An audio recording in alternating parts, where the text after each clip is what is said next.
It is quite a story. Are you sitting comfortably?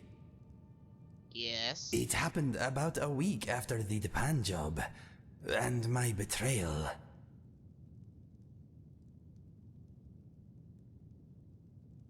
After the Japan deal went sour, I managed to score a little skooma on the road. I used it and sat up all night staring at the stars. I decided I would end my life the next day. After what I did to Felix and you, I thought it best for everybody if I just went away.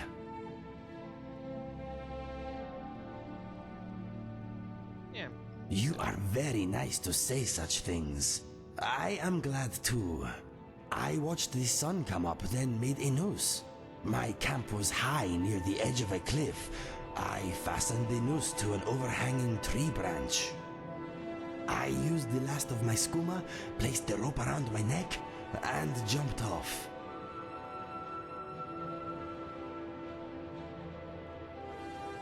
I remember falling, the twanging noise as the rope went taut, a brief moment of pain, a snapping noise.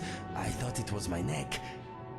Then I was falling again. The cliffs rushed past me. I thought, well, the rope didn't work, but the ground will do the trick. A wide ledge hurried up to meet me.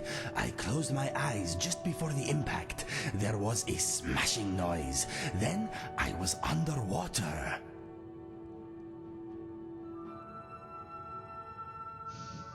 That had better not have been a fat joke.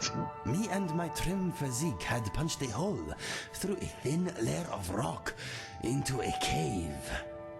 I thought, well, the ground didn't kill me, but drowning should end my sorry life. The gods had other plans, though. A current dragged me to the surface, coughing and spluttering. That's when I heard them. What did you hear? I heard clucking. I was in a river being swept through a large cavern.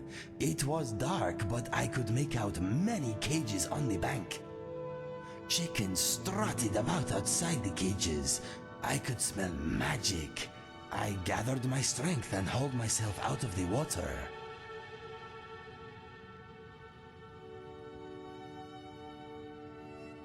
What?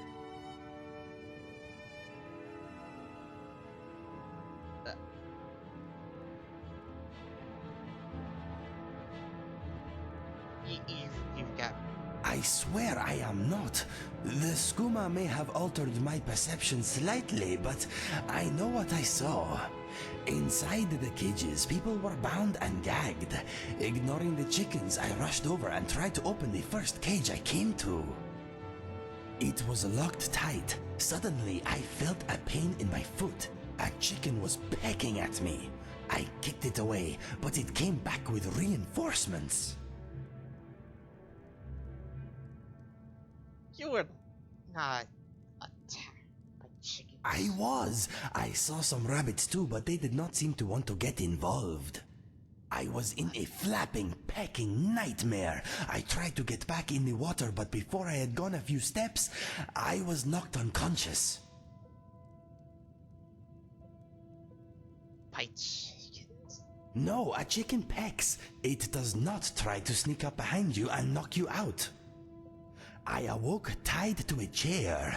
There was a foul-smelling man studying me. I could hear the river nearby, but now I was in a crypt of some sort. Chickens and rabbits watched me from behind the smelly man. He said he was going to make me useful. I did not like the sound of that.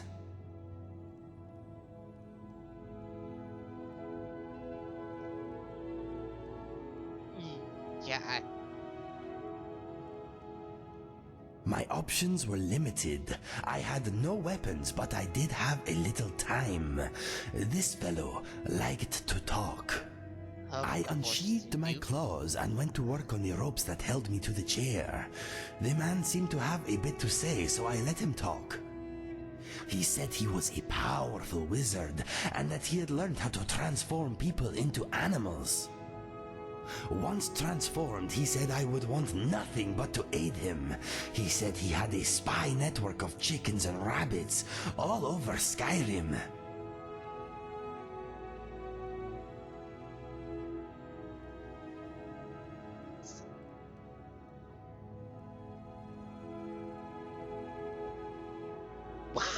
way?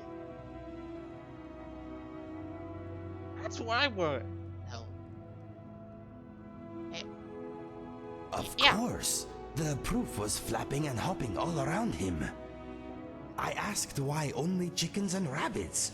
He replied that once I was a chicken, no one would ever take notice of me again. A bear or a mammoth would be too conspicuous. Smaller animals make the best spies. I told him if he turned me into a chicken, I'd peck his eyes out.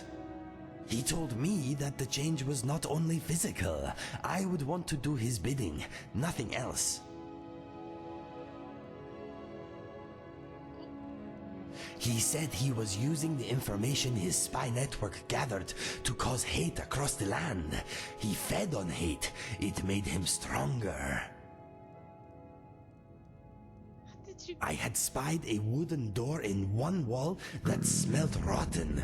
As soon as I felt the rope around me give a little, I jumped at the door. It burst open as I hit it, and the chair broke apart. I was free. The wizard screamed in anger and loosed a spell in my direction. I dodged his attack and ran down a long stone tunnel. I heard the smelly wizard begin to laugh. "There is only death that way," he yelled. "Good," I replied. "I've been seeking that all day." Yes, you're in a dragon.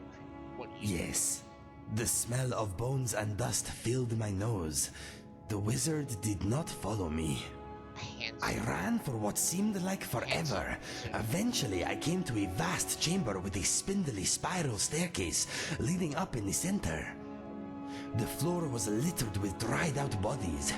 They had been dead for hundreds of years, but as it turned out, they were still quite feisty. As I made for the staircase, the dead started to groan and move. I jumped over them and began to climb the steps.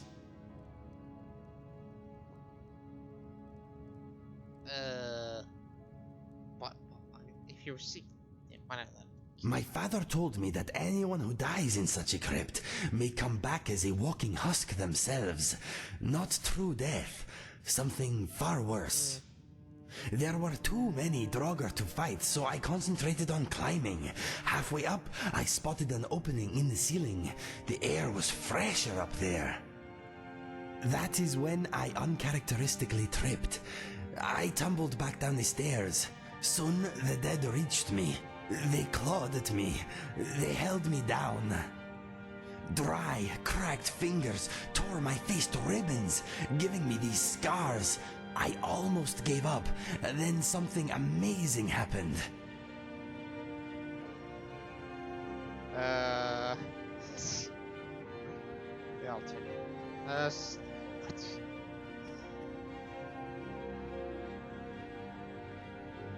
What? Oh, I mean, to be honest, that's probably really.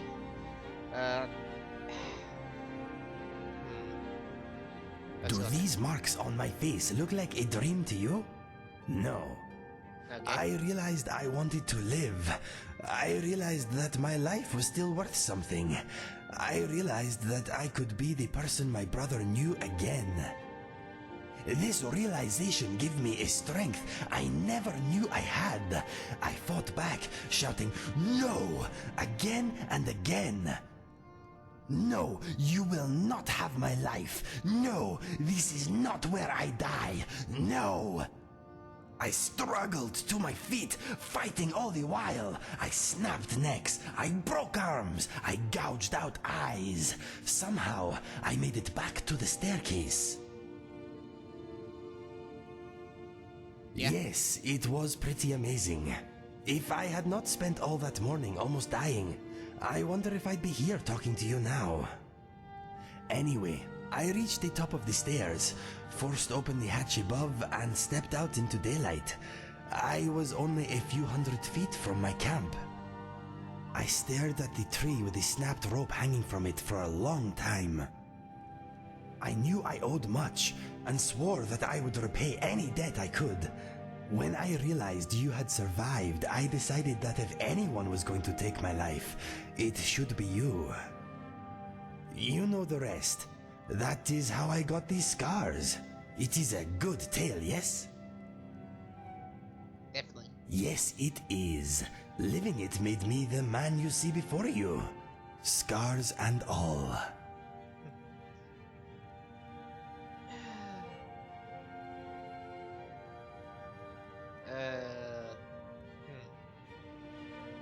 Of course. What do you want to know? I've never ran from combat. It will no doubt be the death of me. One-handed weapons suit me very much. They leave a hand free to perform rude gestures.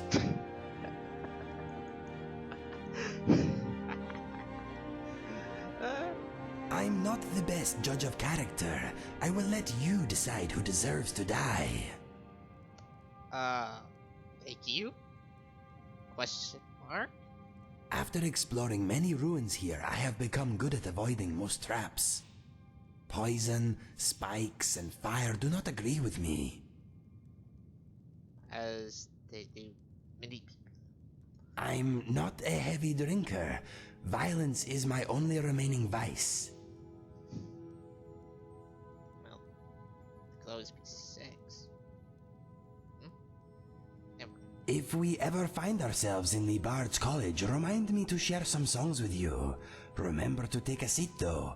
I like a focused audience. Fire away. My mother and father are both gone.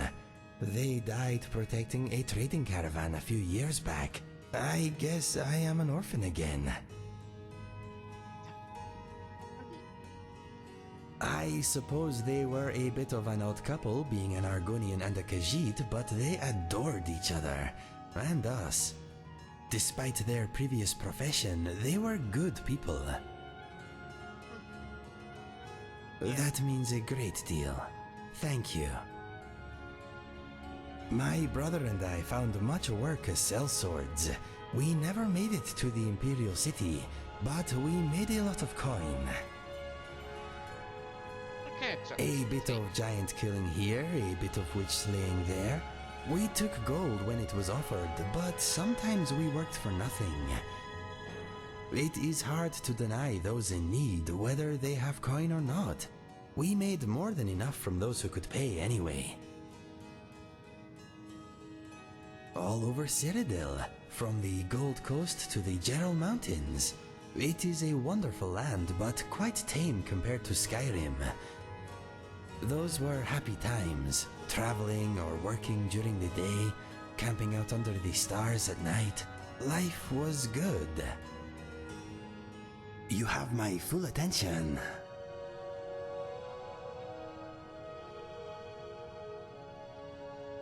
All right.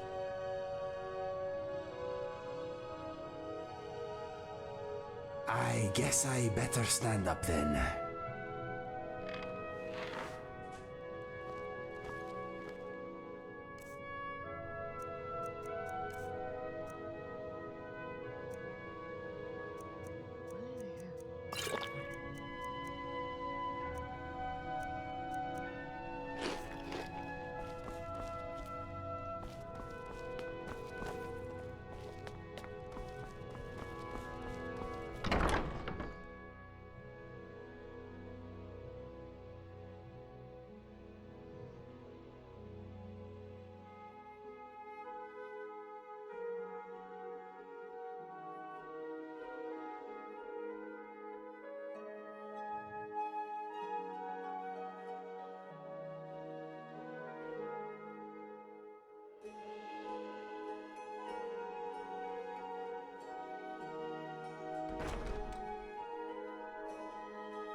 You've returned.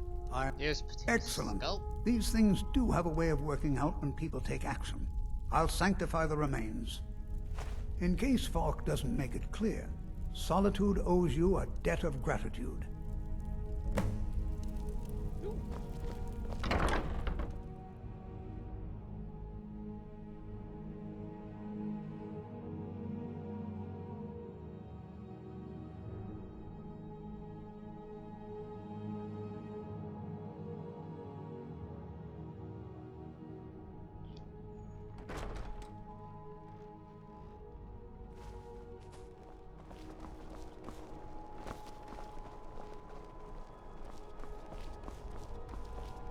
Tendrils of thought may wind their way through this realm, but those tendrils bind our reality together. Who among you can help me? What are you playing? My master has abandoned me, abandoned his people, Okay. and nothing I say can change his mind. Now he refuses to even see me. He says I interrupt his vacation. It's been so many years. Won't you please help? Okay. Last I saw him, he was visiting a friend in the Blue Palace. But no one as mundane as a Jarl. No, no. Such people are below him. No, he went into the forbidden wing of the palace to speak with an old friend. Said it had been ages since they had last had tea. Oh, and you'll need the hip bone.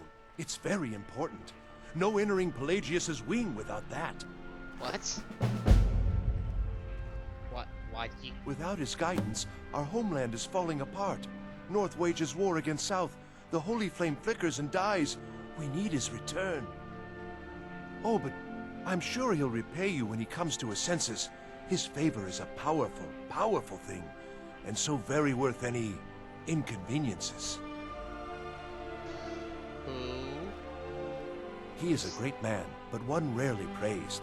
He rules twin empires that span the length and breadth of our minds. All know him, Yes. but few can name him. But he has forbidden me from saying his name. He says it distracts him, and woe to those who draw his ire. But you will know him when you see him. He's the one who made me like this. Spit. He stays in the Pelagius wing of the Blue Palace. The doors are locked, and only Falk Firebeard can grant entry. But I hear the maids, Una and Erdi, know how to enter it for cleaning. Surely they could help for such an important matter. Until next time. Oh, what have I got? You.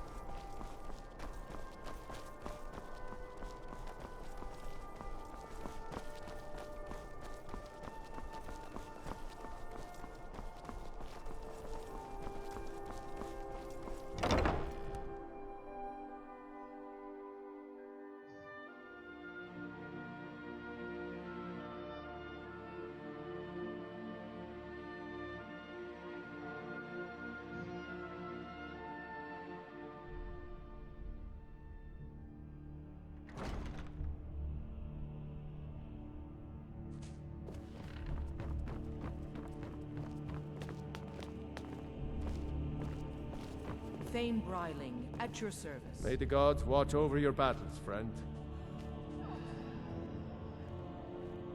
Yeah. You've done a great thing today.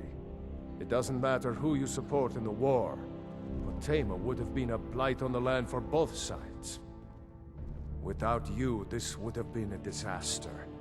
I should have paid more heed to Varnius's warnings. I won't make that mistake again. Take this payment. The Jarl would thank you, but she very much wants to keep Potama's return quiet. Make no mistake, we consider you a protector of solitude. Be Okay. quick. I have little patience for mundane concerns. What's wrong with this? Thank you. It's a fine day with you around. Thank you. I have to... Then by my right as Jarl, I name you Thane of Hafengar. Congratulations. I grant you a personal housecarl to watch over your home, and this weapon from my armory to serve as your badge of office. I'll also notify my guards of your new title. Wouldn't want them to think you're part of the common rabble now. Be well. Pray for solitude.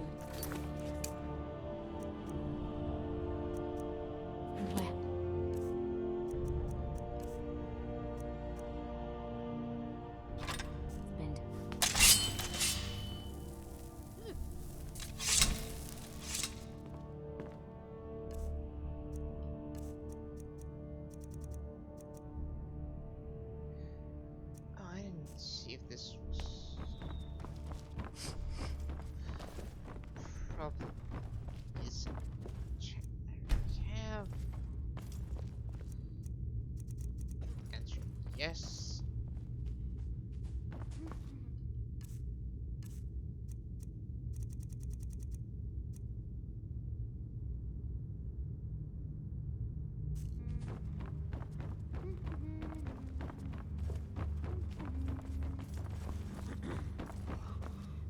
Do you have business with the court? Yeah, I. Absolutely not. That wing has been sealed for hundreds of years. Really? And for good reason. They say the ghost of Pelagius the Mad still haunts it. Ghost or not, there are reminders of his dark rule that are best left buried away. Fuck. You know. I'll make an exception for you, but do not bring anything out when you leave. Too many dark deeds transpired in those halls. Yeah. I won't forget what you've done for Solitude. There it is.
Yeah.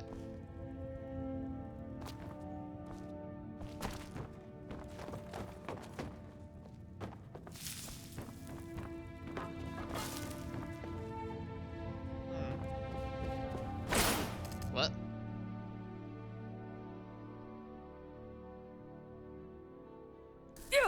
Marty, Kelly, my What? Oh, I couldn't. Goes right through me. Besides, I have so many things to do. So many undesirables to contend with. Naysayers, buffoons, detractors.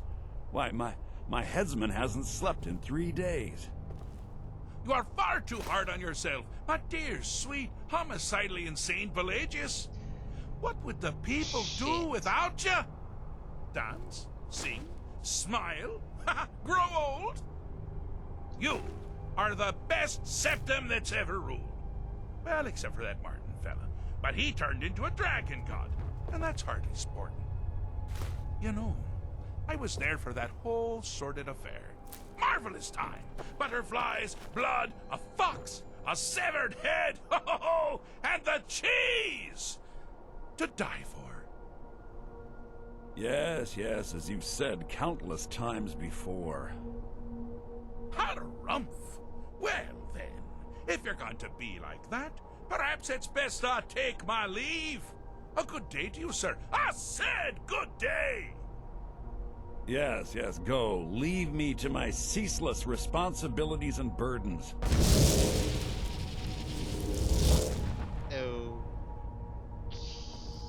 Okay. How rude! Can't be bothered to host an old friend for a decade or two.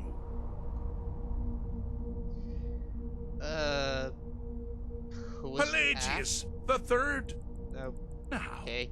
surely even you know about Pelagius's decree. No. On his deathbed, and this was inspired, he forbade death! That's right! Death! Outlawed! Okay. Where are... Inside the mind of Pelagius, silly. Oh, is it your first time?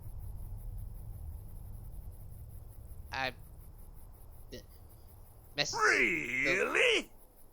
Oh, What kind of message? A song? A summons! Wait, I know! A death threat written on the back of an Argonian concubine. Ah, those are my favorites. Well, spit it out, mortal. I haven't got an eternity. Actually, I do. Little joke. But seriously, what's the message? I was asked to achieve vacation? Were you now? By whom? Wait! Don't tell me. I want to guess. Was it Molag? No. Little Tim. The Toymaker's son, huh? What? The ghost of King Lysandas? Or was it one? Yes! Stanley, the talking grapefruit from Passwall. Ha ha! I'm wrong on all accounts, aren't I? Yeah. Ha! No matter. Honestly, I don't want to know. Why ruin the surprise? But more to the point, do you, tiny, puny, expendable little mortal, actually think you can convince me to leave?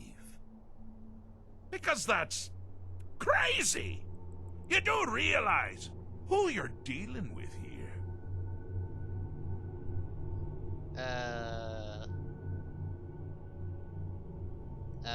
Surely good guess. Thank you. But only half right. I'm a mad god. The mad god, actually. It's a family title. Gets passed down from me to myself every few thousand years.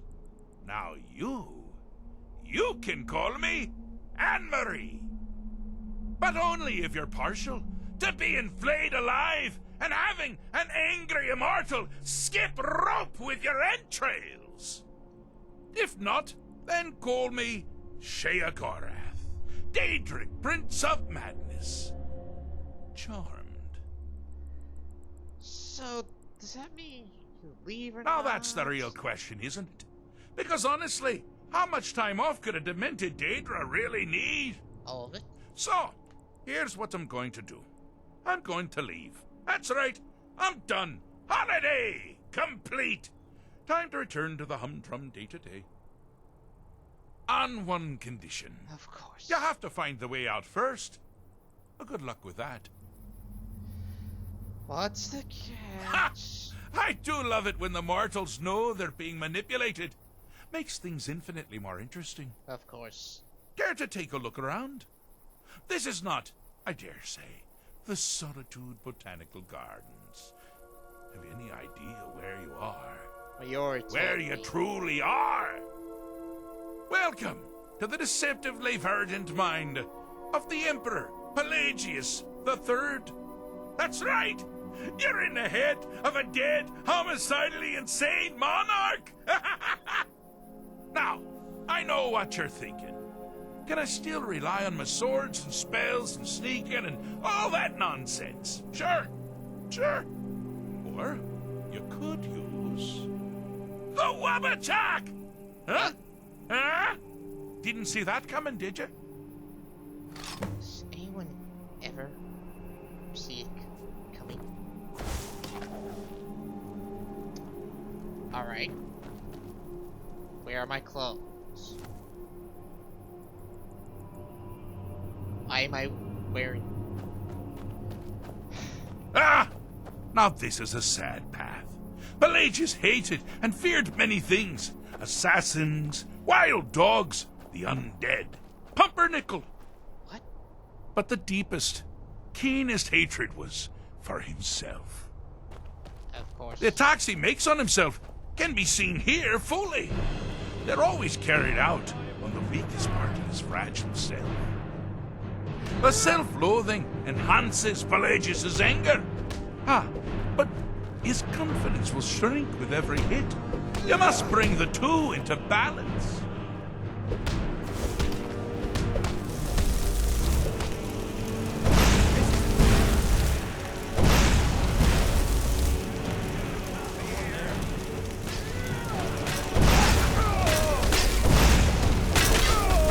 Deal. Here we go. Wonderfully done.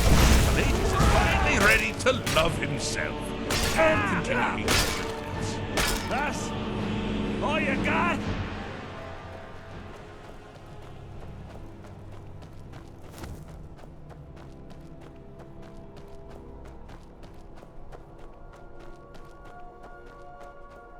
Alright, that's done. I see you've been minding your own business.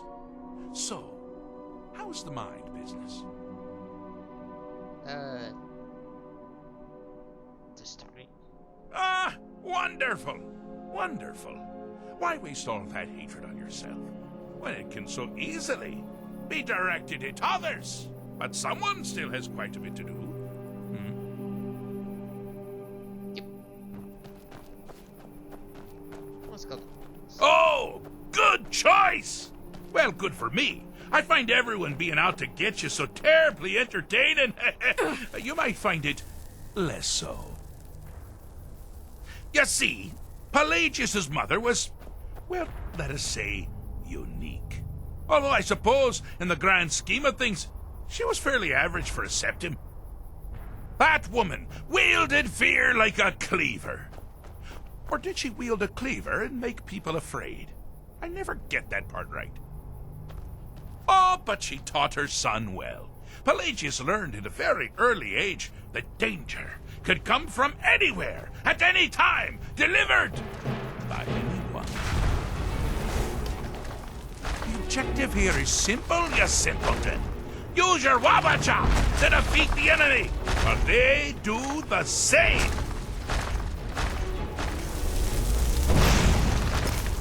Oh! I thought you'd never figure it out. With the threat gone, Pelagius is under the delusion that he's safe, which means you've helped him out, sort of. And we're that much closer to home.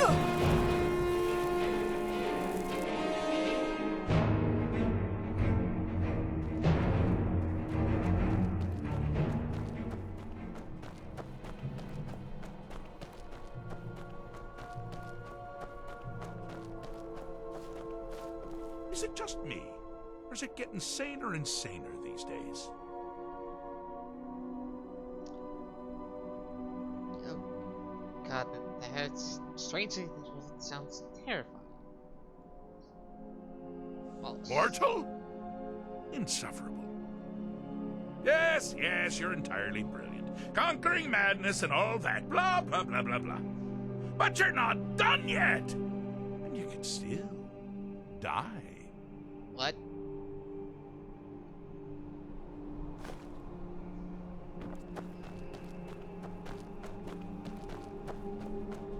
You've headed down the path of dreams.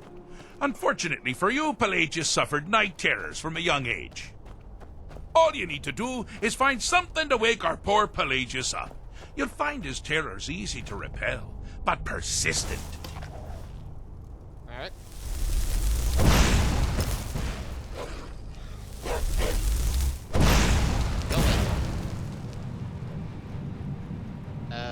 Goats.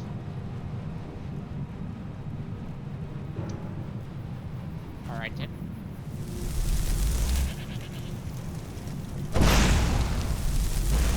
A bad time to get lost. Ah! Noob!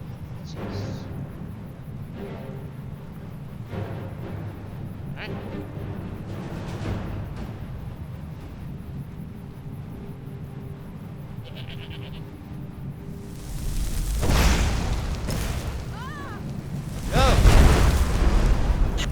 Outs!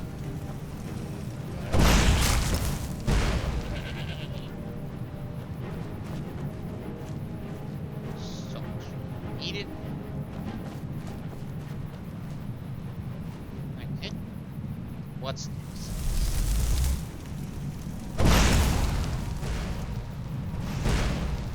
Actually.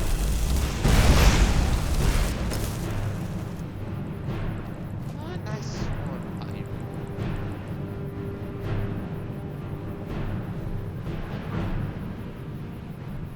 I really don't want to keep going.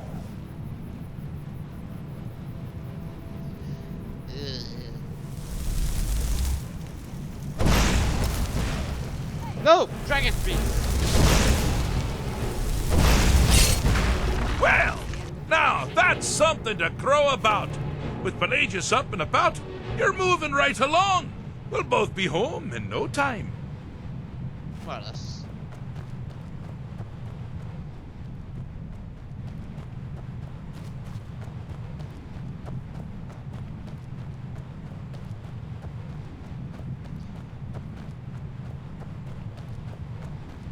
It's done. I have a saying. I'm not going to feel what you have to like. Or something like that. Okay. Fixed is such a subjective term. I think treated is far more appropriate, don't you? Like one does to a rash or an arrow in the face. Ah, but no matter. Heartless mortal that you are, you've actually succeeded and survived. I am first to honor my end of the bargain. So, congratulations. You're free to go. I have been known to change my mind. So, go. Really. Pelagius Septim III, once the mad Emperor of Tamriel, now so boringly sane. I always knew he had it in him. Well, I suppose it's back to the Shivering Isles. The trouble Haskell can get into while I'm gone simply boggles the mind. Let's make sure I'm not forgetting anything. Clothes, check. Beard, check. Luggage. Luggage. Now, where did I leave my luggage?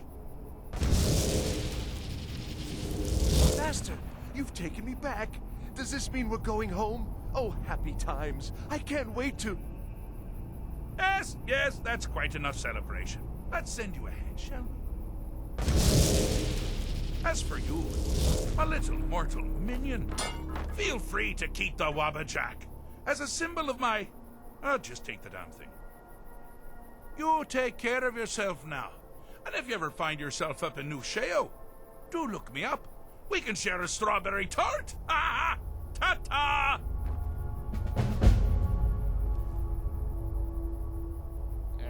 So, that...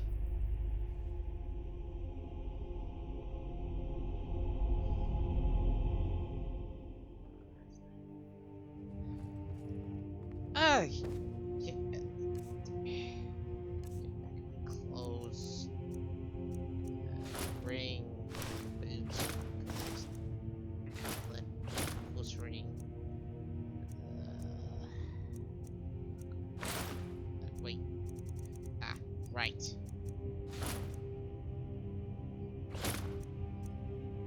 Cloak.